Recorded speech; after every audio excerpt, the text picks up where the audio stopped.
Let me tell you something strange about silence in a world that never shuts up. We live in a time where everything is shared.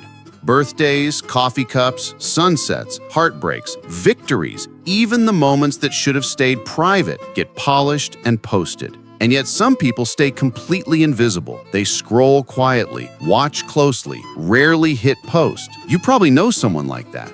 Maybe you are someone like that. And the question that always floats around is, why? Why stay unseen when the whole world is shouting for attention? People assume silence equals shyness, but that's barely the surface. There's an entire psychology behind it.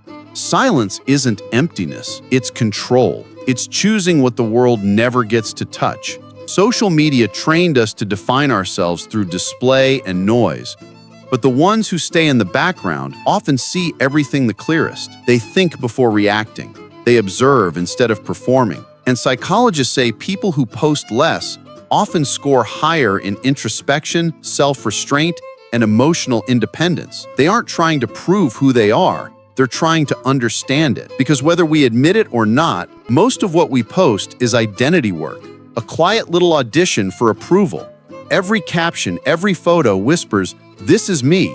Do you like it?" But when you stop posting, something changes. You detach your worth from digital applause. You stop living in captions and start living in moments. You begin to crave authenticity in a space that feels staged. It's not about hating social media. It's about not recognizing yourself in it anymore. You stop reducing your life into highlights and start protecting what feels sacred. There's a psychological idea called psychological ownership.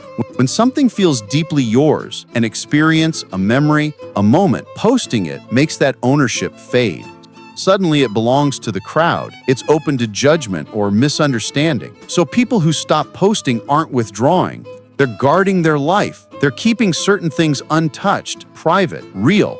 And here's a truth people rarely admit. Some stop posting because they burned out. They once shared everything until it stopped feeling like life and started feeling like performance. So they slipped away quietly. No announcement, just a soft fade from the feed. Not because they don't care, but because they care too much. Others step back out of fear, not fear of the world, but fear of being misread or ignored. Social media creates a pressure to present yourself perfectly, even when you're just trying to exist. And some people would rather protect their peace than gamble with their identity. They're not absent, they're overflowing. They just choose stillness instead of spectacle. Because some of the most important things that shape us happen quietly. Growth, grief, healing, none of that makes it to a pretty grid. And when you stop performing, you start noticing who checks on you without needing updates. You see who remembers you without reminders. That kind of connection feels heavier, warmer, real. People who don't post often know themselves without needing an audience. They save their best stories for real conversations, not comment sections. They understand that presence is rare and attention is cheap.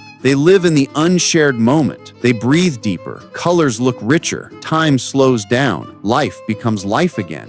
And maybe that's the real message in their silence. Being unseen doesn't mean being insignificant. Being quiet doesn't mean being empty. Sometimes, the truest thing you can do in a world desperate to be watched is to live a life that doesn't need witnesses.